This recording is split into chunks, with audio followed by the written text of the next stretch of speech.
you say, kind of wrapping up, what would you say for new trainers going into the industry, after going through this, what would you say would be the most important idea as far as having a new client? And we look at sphere of function, we start to look at range of motion in our bubble. What would you say would be the most important thing that new trainers learning this material could take away and immediately apply? I would say to make it simple, because it gets quite complex. To make it simple into the anchor, I would say there's a couple anchors. So if I was a new trainer, I'm saying, gosh, I'm learning all this stuff. It seems kind of complex. I'm trying to learn the synergy of the body and how the body gets along, and all these relationships of how the pelvis affects the foot and everything else. That can get quite complex. But what we might say to dial it down is, if you get confused, anchor into a couple things. First of all, the first anchor is rhythmical motion. So the body wants rhythmical motion.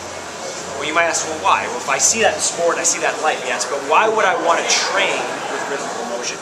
One of the reasons is because it allows the muscles to turn on and off. And you might say, well, why would I want the muscle to turn off? Well, if a muscle stays on all the time, first of all, it's energy expensive. So metabolically, it's not that efficient. The other thing is, it starts to approximate the joints. If all your structures are on all the time, joints begin to compress. And if you compress a joint, say muscles stay on, now move, you've compressed the joint and then asked the joint to move. And all you're going to do is wear out the hyaline cartilage quickly.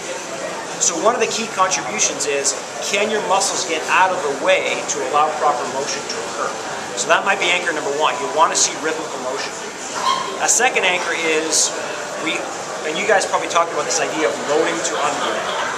And what we might say at our institute is, we look at it actually more broadly than that. Can the body receive energy first?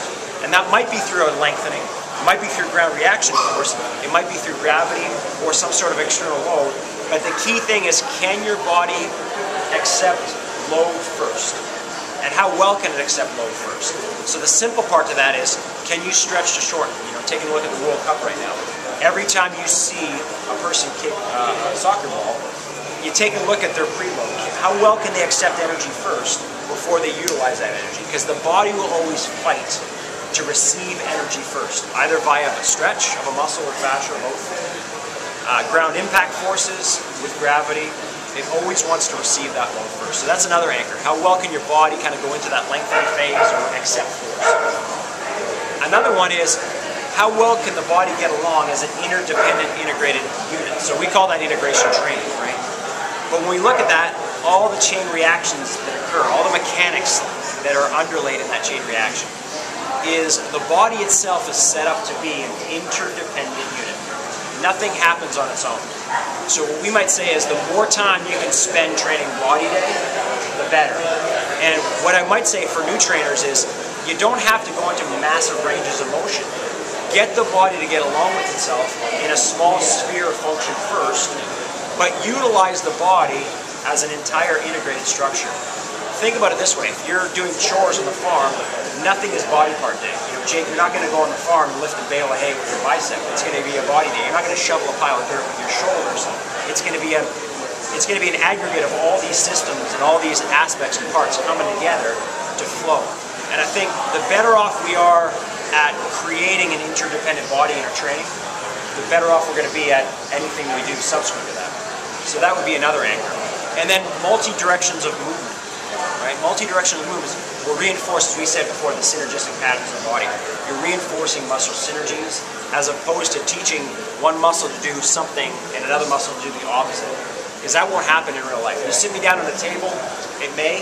You get me to stand up and move around, it'll never happen. You'll never have one muscle actually fighting another muscle. Far too inefficient. So those would be some of the anchors that I would say, as a new trainer, even an adventure trainer, that we can take into our own training and say, are we doing these things? And if we're doing these things, we're on the right track. Well, I know I'm extremely excited about the new information, and even for me, it's really opened a whole new world of looking at the body and identifying movement for naturally what we're supposed to do. So thank you very much for your time and for everything that you're putting into helping us. And I learned along the way too, so Jake, I appreciate that, and you know, I look forward to keeping in touch and doing Skype and all those things too. Yeah. So I appreciate it. All right, well, thank you very much for your time. Thanks, Michol.